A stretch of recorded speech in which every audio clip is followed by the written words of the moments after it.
नमस्कार, बहुत स्वागत है आपका हमारा समाचार में और मैं हूं आपके साथ दिव्या शेखावत। देखिए, मैं कुजोता गांव में मौजूद हूं। अजीतपुरा कला के पास ये गांव पड़ता है और कल दिन भर से हम लोग खबरें आप लोगों को दिखा रहे हैं इसी गांव की कि इस गांव में जो है अवैध खनन माफिया पनप चुका है।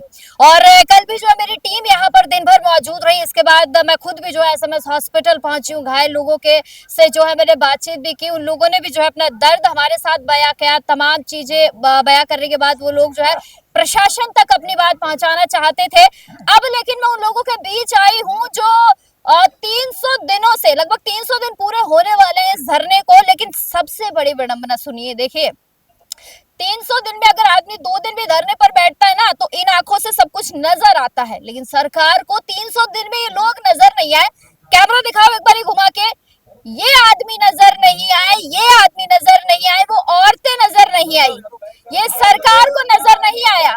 लेकिन ये विडंबना है, जिस सरकार को, जिन जनप्रतिनिधियों को ये भर भर के वोट देते हैं ना, उन्हीं की कहीं ना कहीं संलिप्तता पाई जाती है। कहीं ना कहीं नाम ये लोग लगा रहे हैं। दो ऐसे राजनेता जो बीजेपी के बड़े दिग्गज नेता माने जाते हैं, एक तो स्थानीय जो है सांसद ही है राव राजेंद्र सिंह, उनका भी नाम जो है इसमें कल जब मैं एक व्यक्ति से मिल रही थी जो घायल हैं, 4 गोलियां जो है ईश्वर ने क्या कि बच गए, वो उनको छूकर गुजरी हैं। उन्होंने सरासर आरोप लगाया, राव राजेंद्र सिंह का नाम लिया। राजेंद्र राठौड़ जो कि पूर्व नेता प्रतिपक्ष, उनका नाम लिया गया। काफी तादाद में लोग यहाँ खड़े हैं और उससे उससे ज्यादा तादाद में तो जो है लोग वहां खड़े हैं जहां पुलिस प्रशासन जिसे कहा जाता है, वो प्रशासन खड़ा है लठ लेकर कि जैसे ही ये थोड़ा सा हा हुल्ला करे वापस से जो है लठ बजा दिए जाए इन पर, क्योंकि गोलियां चली है यहाँ पर। पुलिस ने तो साफ नकार दिया, भाई गोली वोली नहीं चली है। अब खैर है तो पुलिस ही जानती है कि गोलियां कहाँ से आई हैं। लेकिन काफी सारे लोग जो है इस पूरे घटनाक्रम में घायल हुए हैं। मैं खुद कुजोता इसीलिए आई हूँ कि आपको हर चीज दिखाना बहुत जरूरी है। टीवी पे कई बार वो चीजें आप तक नहीं पहुंच पाती हैं तो आप समझ नहीं पाते। मैं आपको घरों पर भी लेकर चलूंगी जो घर जो है नजदीक है इस खदान के, वो खदान भी आपको दिखाऊंगी। इन लोगों से भी एक बार बात करती हूँ, महिलाओं से भी बात करूंगी, क्योंकि छोटे छोटे बच्चे इसी सड़क से गुजरते हैं, बुजुर्ग इसी सड़क से गुजरते हैं। अब आप सोचिए कि जब ये गांव वाले सेफ नहीं है तो और सेफ कौन होगा, ये बड़ा सवाल बन जाता है। एक बारी मैं इन लोगों से बात करूंगी क्योंकि ये बड़ा घटनाक्रम रहा है राजस्थान का और हर दिन का हो गया। खैर राजस्थान में तो कोई दिन ही ऐसा नहीं जाता है जिस दिन कोई घटनाक्रम नहीं हुआ हो, कोई बहन बेटी सुरक्षित हो या कोई आदमी सुरक्षित हो, कोई बच्चा सुरक्षित हो, कोई बुजुर्ग सुरक्षित हो, कोई नहीं है। पैसे का खेल है, गुंडा राज चल रहा है। क्यों सरपंच साहब है ना आप, सरपंच साहब, ये खेल बहुत तगड़ा हो गया है। कुजोता गांव का ये मामला है, प्रशासन तक पहुंच गया होगा शायद अब तो, या फिर अभी भी पता नहीं पहुंचा है कि नहीं पहुंचा। किसी ने कोई फोन किया, किसी नुमाइंदे ने, किसी नेता ने, मंत्री ने, किसी ने भी किया हो? कोई नेता मंत्री ने फोन नहीं किया अभी तक। मतलब दर्जन भर से ज्यादा लोग घायल हो गए, किसी के कानों पे जू तक नहीं रहेंगी। 1% वो तो वापिस उन्हीं की मदद कर रहे हैं जिन्होंने हमारे ऊपर फायरिंग की है ना, उनकी मदद कर रहे हैं नेता तो, जिनको हमने वोट दिया, जिस पार्टी को हम मेंबर है, जिस पार्टी को हम जिंदगी भर से वोट दे रहे हैं। आज तक हमने बीजेपी से अलग कहीं वोट ही नहीं दिया। राव साहब को देख लो, यहाँ पूरा कांग्रेसी गांव है, लेकिन फिर भी राव साहब की पेटी खुलाओ, उसको ज्यादा वोट दिए। मेरी पंचायत से राव साहब के ज्यादा वोट आए, लेकिन राव साहब ही हमारे उम्रवार है। राव जो हमारा सांसद है, ये पूरे जो बदमाश गुंडे टीम है राव साहब की है। मतलब राव साहब ही गुंडों को पनपा रहे हैं। उन्हीं की है, वही छुटवाता है, वो इनकी पैरवाई करती है अधिकारियों के पास और उन्हीं के साथ रहते हैं। कोई भी प्रोग्राम में राव साहब इधर आते हैं तो देखना यही लड़के उनके इर्द गिर्द मिलेंगे आपको। तो शोर है, उन्हीं के लड़के हैं ये। तो राव साहब क्या चाहते हैं, गांव खाली कर दे आप लोग? राव साहब को राजा बनने का शौक शुरू से लगा है, तो हमारे गांव का राजा उन्हीं को बनाएंगे हम तो जाएंगे। मरने से बढ़िया तो या तो हम जहर खा खा के मरेंगे या खुद। देखो हमारे पास इतना अत्याचार हमारे साथ हो रहा है, हमारे SC ST का दलित गांव है, ये मजदूरी करें कि धरने पे बैठे कि इनसे लड़े। मरना तो हमें तय है, लेकिन हमने भी ये सोच लिया है कि यार कहीं ना कहीं हम इन गुंडों बदमाशों से मरने के बजाय तो या तो हम कहीं कुएं बेरे में पड़ के मरे, जहर खा के मरे, इन टंकियों से कूद के मरे, इन खानों में पड़ के मरे, वही हमारे लिए सही है। इन बदमाशों के हाथों से तो नहीं मरे। अभी तक 24 घंटे हो गए, कोई नेता अभी तक आके हमारी ये सुध नहीं ली कि इस गांव में इतना हमारी फायरिंग के इल्जाम हमारे ऊपर लगा रहे हैं कि गांव वालों ने ला के रख दिए खाली कारतूस। फिंगरप्रिंट चेक करवा लो, एक दिशा में ही फायरिंग कैसे हुई, एक दिशा में ही गोली कैसे चली। भाई जिधर गांव भगेगा उधर ही तो फायरिंग करेंगे वो, कि चारों दिशा में करेंगे वो। तो हमें तो तरह तरह की बातें आ रही हैं। कल से हमें न्याय के बजाय हम ये सोच रहे हैं कि हमारे घरों में छिपे हैं, कि हमारी बच्चे बीवी बच्चों को कैसे बचाएं, ये गांव छोड़े। हम तो इतने मेंटली टेंशन में आ गए पूरे गांव वाले कि हमारे साथ हो क्या रहा है, हमने ऐसा क्या अन्याय कर दिया। एक वोट ही तो दिया है राव साहब को, एक सांसद ही तो बनाया उसको, हमने क्या कर दिया हमने ऐसा। और राजा बनना है तो राजा बन जाए, हमने तो बड़ा विधानसभा उसको सांसद में भेज दिया। अब क्या करें हम इसके लिए, और उससे ज्यादा क्या कहें हम। आदमियों को मार के राजा बना जाता है क्या सरपंच साहब? वो तो ऐसे ही बनते हैं। हमने तो पहले पिक्चरों में देखते थे कि खून की सीढ़ियों से गुजर गुजर के और आदमी बड़ा बन रहा है, हमने पिक्चरों में देखी है। लेकिन हमारे साथ तो असलियत में हो रही है। पिक्चर सच हो गई, पिक्चर से भी असली पिक्चर हो गई, के पिक्चर दिख टिकट अब हो गया कि सही है, उनके साथ ऐसा होता है। हम सोचे तो वैसे बनती होंगी, लेकिन रियल में अगर देखा जाए तो वास्तविकता आम आदमी को मरना है इस सरकार में, जो आम आदमी मर रहा है। मुझे एक बात बताइए, मैं अभी कुछ सुन रही थी कि अभी कई सारे लोग भी बातें कर रहे थे कि गोलियां तो चली ही नहीं है कहीं से, वो कारतूस कहाँ से आए? वो हम लेके आए, हमारे पास कारतूस ही बनाते हम। 300 दिन धरने में हम कारतूस ही बना रहे थे, और क्या कर रहे थे, यही कहेंगे हम तो।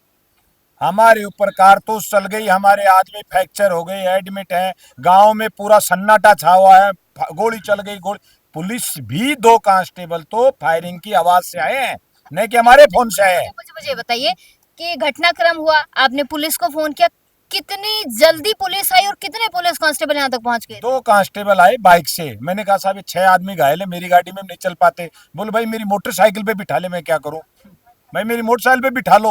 मैंने कहा मोटरसाइकिल पे तो मेरी स्कॉर्पियो खड़ी, इसमें ही नहीं बैठ पा रहे, एम्बुलेंस बुलाओ। एम्बुलेंस यहाँ से, हमारी घटना 10:30 की है, एम्बुलेंस आई है शायद 11:30 बजे। कौन सा थाना लगता है आपके यहाँ पे? सरुंड, सरून थाना। और कितना कितना दूरी पे होगा? ऐसे 4-5 किलोमीटर। 4-5 किलोमीटर से यहाँ आने में पुलिस को ज्यादा से ज्यादा 20 मिनट 25 मिनट लग जाएंगे, हद मार के। हाँ, तो फिर फोन राव साहब का आ गया ना उनके पास कि आराम से जाना, लड़के इधर उधर हो जाते हैं, जब तक जाना आराम से। फोन आ गया उधर से, तो वो उनकी सुनेंगे हमारी सुनेंगे। बात ये है ना मैडम कि जब भी कोई आदमी ताकत नहीं गांव में घुस जाए, 20 आदमी गांव में घुसकर मार नहीं सकते जब तक बिगर कोई सर पर बड़ा हाथ हो। हम बार बार 1.5 साल से चिल्ला रहे हैं, राव साहब के पास भी हम गए, 10 बार कहा साहब आप ऐसा मत कराओ, ऐसा मत कराओ, आपका नाम ले रहे आपके आदमी। अभी भी ब्लास्टिंग हो रही है, आप ब्लास्टिंग का टाइम नहीं है। जिस खान के लड़कों ने गांव पे फायरिंग कर दी, क्या 2 घंटे वो माइंस बंद नहीं हो सकती? फिर भी प्रशासन हमारे लिए माइंस को चलाने के लिए खड़ा है यहाँ। अब हमारी क्या कोई भैंस बंद रही है कि हमारा कोई धन वहां रखा है जो दिन रात यहाँ फोर्स पड़ी है? रात को पुलिस का यहाँ क्या काम था? हम तो खुद ही हमारा चौकीदार यहाँ कर रहे थे, हम सोए नहीं पूरी रात पूरे गांव वाले। हमें भय था कि वो आदमी अभी गिरफ्तार नहीं हुए, हो सकता है अभी फिर आ जाए, वो फिर आ जाए, धमकी देके गए। तो हम तो पूरा गांव रात को सोया नहीं, हमारी आंखों में हम बोल कुछ रहे हैं, निकल हमारे से कुछ रहा है, हम भय हैं, अंदर से पीड़ित हैं। पूरा गांव खाना नहीं खाया, खाना नहीं बना हमारे। शायद 1 या 2 परिवार जो जो होंगे जैसे उन जैसे होंगे, उनके बाकी 99% गांव में खाना नहीं बना है। ये महिलाएं बैठी हैं, दलित हैं प्योर, जिनके पास कोई नौकरी नहीं, कोई धंधा नहीं, एक अपनी मजदूरी नरेगा में जाके जो काम कर कर अपना परिवार पालते हैं, वो आदमी है। नहीं तो राव साहब जी इधर आते ही नहीं। हम तो खुद कमजोर आदमी है, क्या कमजोर को मरना है क्या? इसीलिए सरकार कह रही थी क्या कि हम ऐसे कर देंगे, ऐसे करेंगे, देश को आगे बढ़ाएंगे, सरकार लाओ, ऐसे आ गई। क्या देश बढ़ेगा जब गांव मर रहा है? ये खान से जब हमें दिक्कत है 20,000 पब्लिक को, क्या एक माइंस निरस्त नहीं हो सकती? जो 25 साल से जो माइंस बंद थी मैडम, आज वो माइंस ऐसी क्या हो गई जो चल गई? गांव का 418 हेक्टेयर की है, क्या गांव को बचाने के लिए वो 45 हेक्टेयर नहीं हो सकती क्या, चाहे तो सरकार? इस घटनाक्रम में कितने लोग हैं जो सीरियस है, जिनकी ज्यादा तबीयत खराब है? इस घटना में सीरियस तो जिनके लगी है तो है, लेकिन जो आत्मा पर लगी है, जो उनके भाव पे लगी है, वो ज्यादा घायल है, वो तो ट्रीटमेंट से सही हो जाएंगे, लेकिन इनकी जमीर पे चोट आई है। जिस आदमी ने उनको सीढ़ी पे पहुंचाया है, आज जिस आदमी ने मुझे एक जनप्रतिनिधि बनाया, मुझे सरपंच बनाया, और मैं इस गांव को परेशान करूं, इस गांव के बजाय मैं उनकी तरफ हूं, तो इन गांव का क्या होगा? क्या इसीलिए मुझे चुना? तो क्या उन्हीं को, उनका नहीं बनता है अधिकार कि वो संसद में हमारी आवाज उठाए, एक बार हमारे पास आए कि आपकी जनता की क्या परेशानी है? जो महेंद्र मीणा वहां पीड़ित है, वो बीजेपी का एसटी का जिला अध्यक्ष है, जिला मंत्री है। वो आदमी बीजेपी से 2 बार चुनाव लड़ लिया। राव साहब क्या कह रहा है कि वो तो कांग्रेस के आदमी है। जो बंदा बीजेपी की, जो एसटी का होने के बाद बीजेपी का मैन यहाँ लड़ता है, पूरा वोट बीजेपी को कराता है, बीजेपी से लड़ता है, क्या वो कांग्रेस का हो गया? कांग्रेस और बीजेपी को क्या मारोगे आप? अगर कांग्रेस का आदमी क्या मारोगे, और बीजेपी का क्या कांग्रेस मारेगी? ये नेता बांटते हैं हमें, जनता को। अच्छा, ये इतना बताइए, आपके जो स्थानीय जनप्रतिनिधि है, जो यहाँ के स्थानीय एमएलए हैं, वो यहाँ पर कितनी बार आए इन 296 दिनों में? कितनी बार आप लोगों से बात की, और इस घटना के बाद जो है कितनी बार फोन पे बात करी, कोई हालचाल जाना, क्या कुछ किया है? हम उनके पार बार बार गए, एक ही बात कहते हैं कि मेरे बस की बात नहीं है, मेरे बस की बात नहीं है। राव साहब जी को मैंने कहा, राव राजेंद्र जी को मैंने कहा कि साहब ये काम अपने लायक नहीं है, गांव परेशान हो रहे हैं।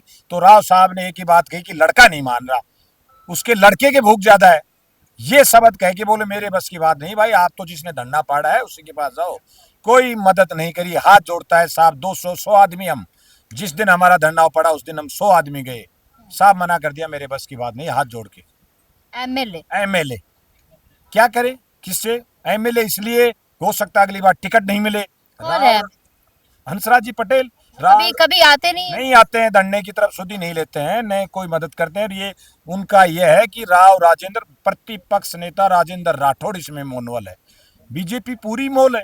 राजेंद्र राठौड़ के सामने कोई नेता नहीं जो बोल सके। यहाँ इनकी राव साहब की है। राव साहब की तो टीम है बदमाशों की, और खान है राजेंद्र राठौड़ की, और करेसरों में 1-2 आईजी डीआईजी फंस गए। अब बताओ गुहार कहाँ लगाए हम? कोई कह रहे गुजरात के कुछ लोगों की है। वो नीलेश गढ़िया है, वो इनसे पैसा उठाता है। ये उस पैसे को सही यूज करने के लिए उसकी मदद माइंस में करते हैं कि अपना पैसा नहीं डूब जाए। सारा सिस्टम पूरा भ्रष्ट हो रहा है। जहां तक हम 10 महीने में गए, जहां जितने गए उतने कीचड़ में, दलदल में मैं फंसता गया। इसलिए वापिस आ गया कि हमें कहीं न्याय मिलेगी, हमें लड़ाई हमें खुद लड़नी पड़ेगी। तो इसलिए हम खुद बैठे हैं धरने पे। लड़ाई तो हम इनसे जीत नहीं सकते। अब क्या करें? खान में हम जाएंगे नहीं, उससे पहले हमारे पास मुकदमे हो जाएंगे हमारे ऊपर। कल हमारा मुकदमा होना चाहिए या इनका होना चाहिए? मैडम, मरे हम, फायरिंग हमारे ऊपर हुई, रिपोर्ट इनकी पहले, इनकी भी रिपोर्ट दर्ज हुई, दोनों पक्षों की रिपोर्ट ले ली गई। ये सब इनकी रिपोर्ट किस चीज की ले रहे हो आप? हमारे घर कोई घुस के मारेगा, क्या हम हमारी जान मान नहीं बचाए? हम उनके घर गए हो तो हमारे ऊपर मुकदमा लगे। हमारे घर पे मुकदमा, हमारे मार भी ठोक भी हमें रहे हैं, वोट भी हमारे से ही ले रहे हैं, तेल भी हमारा निकाल रहे हैं। तो हम जाए कहाँ जाए, किस उम्मीद में जिए? ये टेंट भी नहीं लगाने थे, 3 दिन से धूप में बैठे थे, अभी लगाया ही। क्या मानना, क्या हमने कोई गरीबी में, दलिती में इसमें जन्म ले लिया तो क्या अन्याय हो गई? क्या पाप है? क्या करें बताओ आप मैडम? हमारी जगह आप बैठो, एक दिन यहाँ रह के दिखा दो मुझे। जब ब्लास्टिंग होती है ना तो मकान ऐसे हिलते हैं जैसे एक पिक्चर होती है ना जिसमें ट्रेन जाती है, पटड़ी से सामान गिर जाता है अमिताभ का, वैसे उससे बड़ा हमारा सामान गिर जाता है। यहाँ किसको रोए? मजाक बनता है। इस मीडिया के माध्यम से भी इसमें 10% तो लोग ऐसे 80 करेंगे कि इनकी सड़ों के साथ क्या हो रही है। भाई, ये सबके साथ होनी है। नंबर सबका आएगा, किसका कब आ जाए सभी का आना है नंबर। लेकिन हम तो हमारी जेल है। इसके माध्यम से मैं कहना चाहता हूं प्रधानमंत्री जी को कि जब देश सुरक्षित नहीं तो आप क्या करोगे? जब आपकी सरकार यहाँ हमारे साथ इतनी लाठी बरसा रही है, जो हम आपके सरकार के आदमी मेंबर है उनको आप कांग्रेस के बता दे तो क्या कांग्रेस वालों को मारेंगे? ये राव साहब ने तो स्पष्ट कह दिया, कांग्रेसी आदमी मेरा नाम इसलिए ले रहे हैं। राव साहब यहाँ आए, विराटनगर विधायक ने यहाँ मीटिंग कराई रात को, और ये कहा कि हमारी शान बचाओ, आप हमारी इज्जत बचाओ। और राव साहब को नहीं कितने वोटों से, वो भी गड़बड़ सड़बड़ से, नितिन कितनी मेट देते इसको, हाथ जोड़ जोड़ के वोट लिए कि राजा आदमी है, अन्याय नहीं करेगा। पर हमें क्या बता कि तो राजा नहीं है, तो भूखा राजा है, इसको पैसा चाहिए। अब इससे ज्यादा हम क्या कहें? अब 1-2 दिन में मेरे ऊपर भी कोई ना कोई, ये आपके माध्यम से बोल रहा हूं ना, इसका असर मेरे ऊपर आ जाएगा और लगाएगा वो आदमी। तो बोल नहीं सकता सच्चाई इस राज में, बीजेपी के में सच्चाई बोल नहीं पा रहा आदमी। पर अब मरने से अच्छा तो बोल के तो मरे, आपको तो पता चले क्यों मरे हैं ये लोग।